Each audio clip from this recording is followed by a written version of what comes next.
ایک جنازہ ہو گیا، اللہ کے رسول تشریف لے گئے، ابھی لحد تیار ہونے میں دیر تھی، حضور بیٹھ گئے اور آپ نے لمبا خطبہ دیا، کسی دن وہ بھی بیان کروں گا، بڑا ابن اعظم رضی اللہ عنہ۔ حضور نے فرمایا جب موت کا وقت آتا ہے اس وقت فرشتوں کی ایک پوری گارد آتی ہے۔ ہم لوگ سمجھتے ہیں ایک ہی ملک الموت ہے، روحیں قبض کرتا، اس سے آگے لوگوں نے پھر ایک ردہ رکھ لیا کہ جب ایک ملک الموت ساری زمین پر اتنے جہان پر گھومتا اور سب کی جانیں نکالتا تو حضور اگر حاضر ناظر ہو جائیں پھر کیا؟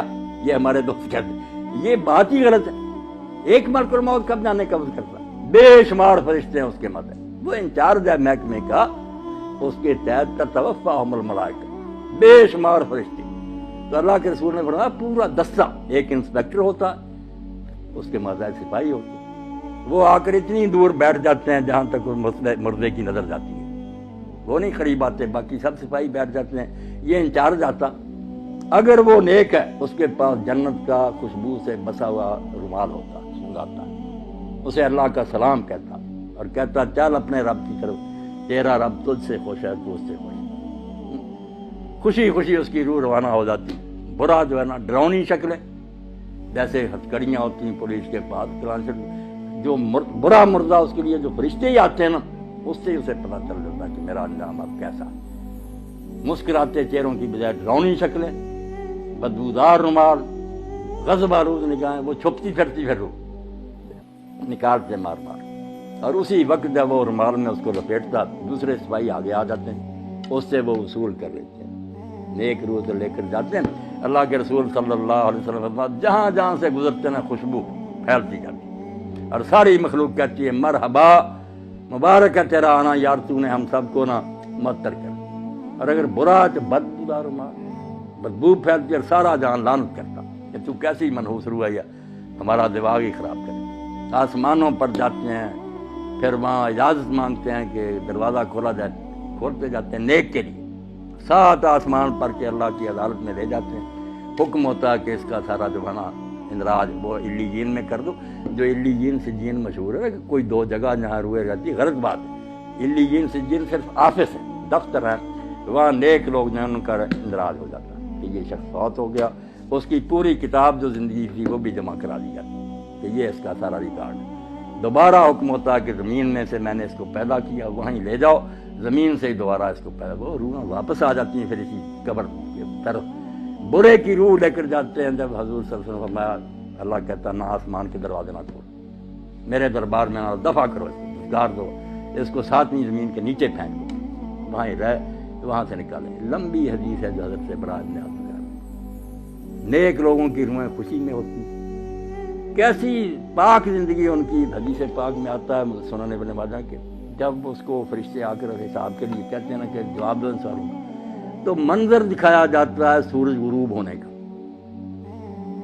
جب وہ مردہ ہوش میں آتا ہے اور فرشتوں کے سوالوں کے جواب دینا چاہتا، دیکھتا ہے کہ سورج غروب ہو رہا ہے، عصر کا وقت بھی تنگ ہو گیا، تو وہ کہتا دعونی اصلی، مجھے ذرا مہلت دو، میں نماز پڑھ لوں۔ وہ کہتے ہیں اللہ یار تو اسے کیا حساب لینا جس کو اس وقت کی نماز یاد، مگر یہ حال ان کا ہی ہے نا جو زندگی میں نمازی رہے، جن کو یہاں کبھی خیال ہی نہیں آیا کہ نماز نامی شاید بھی مسلمان کا کوئی کام ہے، انہوں نے وہاں نماز کو کیا یاد کرنا۔ یہ سچا مومن اس وقت کہتا ہے دیکھتے ہوئے کہ سورج جا رہا، تو کہتا ہے یار سوالوں کے جواب دوں گا میں، پہلے مجھے نماز پڑھ، بڑا خوش ہوتے ہیں۔ اور جب سوال کرتے ہیں تیرا رب کون ہے، تیرا دین کیا ہے، تیرا نبی کون ہے، دیتا تو کہتے ہیں ہم پہلے ہی جانتے تھے، اس سے پوچھتے تو نے یہ، اس نے کہا میں اللہ کی کتاب پڑھتا تھا، قرآن سے مجھے سب پتا۔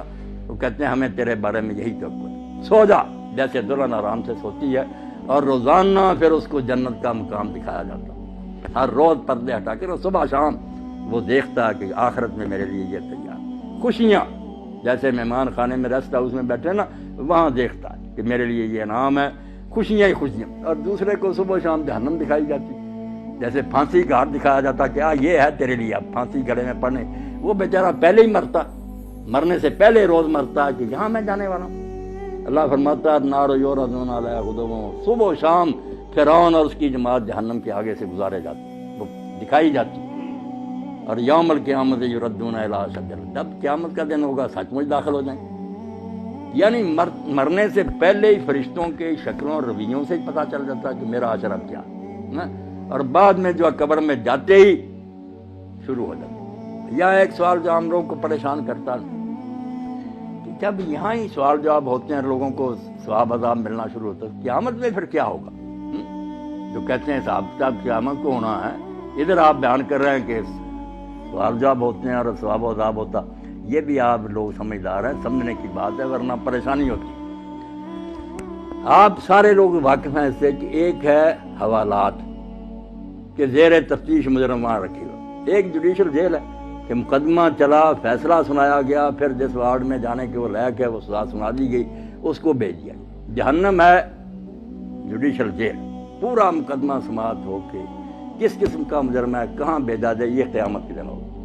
اور یہ جو ہے یہ صرف سرسری بات پر، جیسے پاسپورٹ دیکھا، ویزا دیکھا، چلو ادھر اس کو بھیج، یہ صرف ایسے ہے کہ یہ مہمان خانے میں بیٹھے ہوئے ہیں، خوشیاں منا رہے ہیں کہ آخری دعوت ہمارے لیے یہ ہے، جنت دکھائی جاتی ہے، برے ڈر رہے ہیں۔ اب یہاں یہ بھی سوال پیدا ہوتا ہے کہ ساتھ ساتھ ہی کیوں نہیں معاملہ طے ہو جاتا؟ اللہ تعالیٰ کو صابر ابھی فیصلہ کر دے، اس کو جہنم بھیج دے، اس کو جنت۔ یہ کیوں ہے دو مرحلے کے؟ قبر میں صرف سرسری بات پرس ہے، آخرت میں پھر جہنم میں جنت ہے۔ یہ چیزیں آپ چونکہ پڑھے لکھے ہیں اور یہ چیزیں ضرور کی ہیں کہ عقیدہ جو آخرت کا اس کو سمجھا جائے۔ بات اصل میں یہ اور بڑی نازک بات ہے جو قرآن حدیث نے بتائی، توبہ توبہ ہم اس کی طرف دھیان نہیں کرتے کہ نیکی بدی وہ نہیں جو آپ نے مرنے تک کی، کھاتا آپ کا بند نہیں ہوا، آپ مر گئے کھاتا چلتا۔ یہ جب تک یہ کارخانہ سٹاپ نہیں نہ ہوتا، میزان نہیں لگ سکتی کہ میری نیکیاں کہاں کہاں اپنا اثر دکھایا، میری بری مثالوں نے کتنے لوگوں کو گمراہ کیا۔ یہ جب قیامت آئے گی نا، اس وقت ہوگا کہ ڈاکٹر صاحب نے کتنے لوگوں کو دین کی طرف رغبت دلائی، ان کی وجہ سے کتنے لوگ دیندار بنے، انہوں نے اپنی اولاد کو، یہ سارا حصہ قیامت کے دن نکلنا۔ اللہ کہتا ہے نکتب ما قدموا وآثارا، ہم وہ بھی لکھتے ہیں جو زندگی میں تم نے آگے بھیج دیا، اور وہ بھی لکھتے ہیں جو فٹ پرنٹس ہیں، آپ کے قدموں کے نشان رہ گئے نا، اور لوگ اس پر چل رہے ہیں۔ اس لیے اللہ کے نبی علیہ السلام کی نیکیوں کا آپ اندازہ کریں۔ یہ جو ہم کہتے ہیں نا حضور کو یہ ثواب پہنچانا، یہ بہت بعد میں تنگ ذہن والوں نے نکالا۔ رسول اللہ کو پہنچانا کیا؟ جو نیکی امت کرتی ہے نا، میں نے قرآن پڑھا، نماز پڑھی، روزہ رکھا، ہر ایک امتی کے اس عمل میں سے ایک آپ کے کھاتے میں جا رہا ہے، صحابہ کے جا رہا ہے، اماموں، انہوں نے دین ہم تک پہنچایا۔ جو نیکی سکھائے گا، جتنے اس کے بعد جہاں تک وہ چلتی رہے گی اس کو ثواب ملے گا۔ یہ ایسا بینک کا کھاتا ہے جو بند نہیں ہوتا۔ اور برائی بھی اگر آپ نے شروع کر دی کہ اچھا بڑا گاؤں تھا، آپ نے کوئی لڑکی اغوا کر دی، کوئی قتل کر دیا، دشمنیاں ہو گئیں، آگے خون خرابے قیامت تک چل رہے ہیں، تو آپ کو حصہ نہیں ملنا۔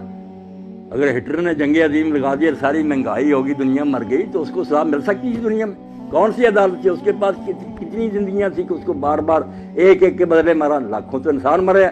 اب قیامت کا دن چونکہ وہاں بار بار زندہ ہونا، بار بار مرنا، یہ عدالت نے سنا اس کو اتنی بار پھانسی دی ہے۔ یہ بیچارے کہتے ہیں قانون کے مطابق اس کو دینی تو چاہیے مگر دے نہیں سکتے، وہاں سچ مچ جیت جائے گی۔ تو یہ نیکی اور بدی کا جو لمبا چوڑا تصور ہے کہ نیکیاں بھی جہاں جہاں جا رہی ہیں، یہ بھی آپ کے کھاتے میں پڑی۔ اسی لیے اللہ کے رسول علیہ السلام فرماتے ہیں آدم کا پہلا بیٹا جس نے اپنے بھائی کو قتل کیا، اب جب قتل ہوتا ایک گناہ اس کے کھاتے میں اور قتل کا پڑتا جاتا کہ تو نے یہ سننا شروع کی۔ اگر یہ بد رسم تو شروع نہ کرتا تو کیوں انسانوں میں قتل؟ اب جب تک قیامت نہیں آتی آپ سمجھ جائے کہ کھاتا نہیں پتہ چل سکتا کہ اس کی نیکیاں کتنی بنی، برائیاں کتنی بنی۔ اس لیے محتاط رہنا چاہیے کہ میں اپنے طرز عمل سے کہیں اولاد کو گمراہ نہ کر دوں، میرے دوست نہ بگڑ جائیں، میرا خطبہ سننے والے نہ، میں مر جاؤں گا مگر میرے گناہ کی جو گٹھڑی ہے یہ بھاری ہوتی جائے گی۔ کوشش کروں کہ میں اچھی مثال قیام کروں تاکہ اس پر لوگ چلیں، تو میرے مرنے کے بعد بھی وہ ثواب مجھے پہنچتا رہے۔ اس لیے اس کے سوا کوئی چارہ نہیں کہ جاتے وقت صرف سرسری کاغذات دیکھے جائیں، ان کو مہمان خانے میں ٹھہرا دیا جائے، ان کو حوالات میں بند کر دیا جائے، اور انتظار کریں آخری عدالت کا کہ جب آخری عدالت آئے گی پھر ہاتھ پاؤں بولیں گے، فرشتے گواہی دیں گے، زمین بولے گی، سارا تیرے نیکی بری کا کچا چٹھا آ جائے گا، جنت دوزخ کا فیصلہ اس وقت ہوگا۔ اور جنت دوزخ بھی کوئی ایک نہیں، اب جنت کا نبی علیہ السلام نے فرمایا کہ تم سمجھو بس جنت میں چلے ایک برابر ہے، وہاں 100 درجہ ہے جنت۔ ہم دیکھتے ہیں نا کہ بینک بنے اتنی منزل، 100 منزل، اور منزل بھی اتنی دور، فرمایا یہ زمین ہے جتنی دور آسمان ہے وہاں دوسری جنت، اتنی دور ہی پھر تیسری جنت، 100 آسمان زمین جو ہے اتنے ہیں، اور سب سے آخری جو ہے وہ فردوس ہے، سب سے آخری، جس میں اللہ کے رسول نے فرمایا اس کی جو چھت ہے اور اللہ کے عرش سے نیچے سب سے اوپر اللہ کا تخت ہے، اس سے اوپر فردوس کی چھت ہے. اس فردوس کی چھت کا نام عربی زبان میں الوسیلہ ہے، اور وہ صرف ایک بندے کو الاٹ ہوگا ساری کائنات ہے. وہ کتنا خوش قسمت ہوگا، اور وہ کون ہے؟ خود محمد رسول اللہ صلی اللہ علیہ وسلم. فرمایا وہ ایک آدمی کو ملنا ہے، اور امید ہے کہ میں ہی ہوں، مگر میں دعویٰ نہیں کر سکتا. تم میرے لیے اذان کے بعد وہ مانگو. اس لیے ہم جو ہے صلی اللہ علیہ وسلم میرے لیے وہ مقام اور مرتبہ مانگو. ہم کہتے ہیں آتے محمد علیہ وسلم کہ اللہ جو تیرے قریب کا وہ مقام ہے وہ حضور کو دے.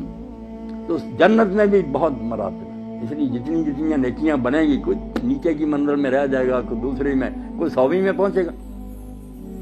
اور جہنم میں بھی اسی طرح بہت طبقے ہیں، ایک ہی نہیں کہ سارے ایسے ہی مجرم ایک ہی طرح اکٹھے کر لیں. نہیں، جیسے پھانسی والوں کی کوٹھیاں الگ ہیں، دوسروں کی آسانیاں، جہنم میں بھی ہے. کسی کے گناہ معمولی ہے اس کو ہلکا عذاب ہوگا.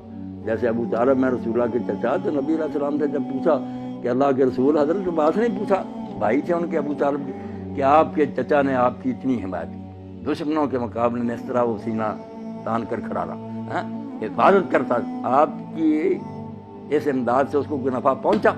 تو حضور نے فرمایا میری امداد اور حفاظت کی برکت ہے کہ جہنم میں سب سے ہلکا عذاب ابو طالب کو ہوگا، ورنہ اگر نہ ہوتا تو درمیان جہنم کے ہوتا. اب میرا ساتھ دینے کی برکت یہ ہے کہ پھر جوتیاں آگ کی ہوں گی، توبہ، اس سے بھی دماغ کھول رہا ہو. باقی جو پھر بہت بڑی جگہوں میں ہوں گے، اللہ پناہ. اللہ کہتا ہے اس وقت تم سر جھکائے پھر یہ منت سماجت کرو گے کہ اللہ دوبارہ بھیج، تو اللہ نہیں سنے گا. پھر اب وقت ہے کہ موت آنے سے پہلے پہلے توبہ کر لو، باز آ جاؤ، چھوڑ دو برائیاں، نیک ہو جاؤ. پھر کوئی بات نہیں، تم سے جتنے جی چاہے گناہ ہوئے نا اللہ معاف